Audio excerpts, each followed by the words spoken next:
Hello, my diamonds, my TikTokers, and my Teletubbies. I had to take down a video because I was on my melatonin thing, and yeah. What does it mean to be a good mother?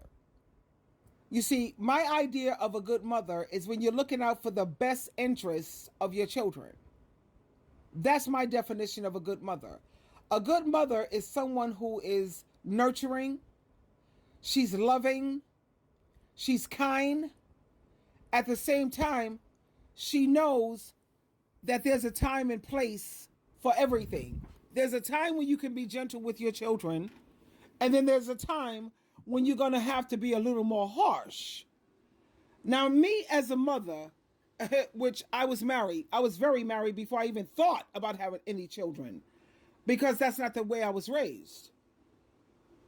You know, I keep thinking about what my children's father, my ex-husband, what he said when we got a divorce because he cheated not once, but he cheated twice, and I just couldn't put up with it anymore. And I had to kick him to the curb. At the same time, I told him, you still, please come and deal with your children. You know, I would never cut a father away from their their children, because you have some mothers, they get angry at the father and they prevent him from seeing his kids. I would never support that, never. So I made it very clear to their father, you can come and see your children anytime you want. When you want to pick them up, it is what it is. I say yes, I wish you well on that one. You and I can't be together. He only did that twice. He came one time, pat them on the head, hi, how you doing, and blah, blah, blah, and he was gone. And then he came another time, I remember, because he came with just candy. He brought them some candy. And then I got on him when I sent the children back inside the house. I said, what's going on with you? Because you don't come around to see your kids. Why is that a problem? And I remember what he said. I remember it so clearly, as if he's saying it to me right now. And he said, I'm not giving up my life for these kids because they're not going to give up their life for me. And that's like a trigger. And to this very day, I haven't forgotten those words. And I keep saying, I'm hoping that when my children become adults, or anybody's children, I'm speaking generally, I'm generalizing this, I hope that they could prove him wrong. And then when I look at on Facebook, they have this support group with all of these mothers talking about how their adult children are treating them. It triggers that I hear Felix. I keep hearing, his name is Felix. I keep hearing his voice. I'm not giving up my life for these kids. I'm not giving up my life for these kids because they won't do it for me. And what he meant, not to kill yourself or what have you, but when it comes to, I'm gonna give you an illustration. That's the best way I could get you to understand. I was looking at a movie. I was here with me and my son, and we was looking at this movie. And the mother, she had a 17-year-old daughter. Her daughter was getting ready to be 18 years old, like in a week. So let's just say she was 18. That's what they call grown. And the mother said, you have to go because my man, she had a man, my man don't like you and he don't like having you around, whatever. Now, keep in mind, that man was probably pushing up on the daughter. Me and my son, we was like, that is disgusting. How could a mother do something like that? And to me, that is disgusting.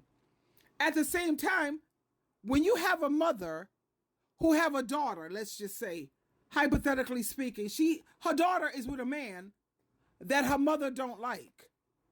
Her mother does not give that dude the stamp of approval. Do you think that daughter is going to give up that man because her mother don't like him? She would throw away her mother for that man. Everybody could see how wrong it is for a mother to pick a man over her daughter, 18 now. We're not talking about a child, a little bitty baby or a child. No, we're talking about an 18-year-old who a lot of parents, they kick their kids out once they hit 18 because they feel you're grown. Everyone can see how wrong it is for what that mother did, but nobody can see how wrong it is for what this daughter does to the mother.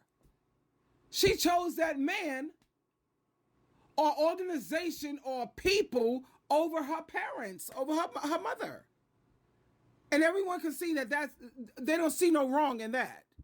And then I constantly keep hearing, everyone is talking about what a mother is supposed to do and what a parent is supposed to do. And my question, the question that I pose, is what are adult children supposed to do? And I'm saying according to the scriptures. Nobody cares about that part. Nobody cares. Or when a man will sit there, he's married, and he'll leave his wife for another woman because the other woman has more to offer than his wife does. His wife has been with him, let's just say 30 or 40 years. Now she's grown older. She don't look the same. And he kicks her to the curb because he may use her to make a come up. Everybody could see how wrong that is, but nobody could see how wrong it is for these adult children to kick their parents to the curb. I don't need you no more, Mom. I already know how to, I could do everything for myself now. I don't need you. Bye. I'm out. Something better came along.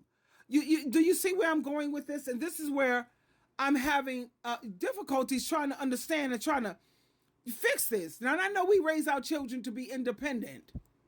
At the same time, being independent don't mean that you just throw away your family. You don't do that. And I love this show. It's called Soul Food.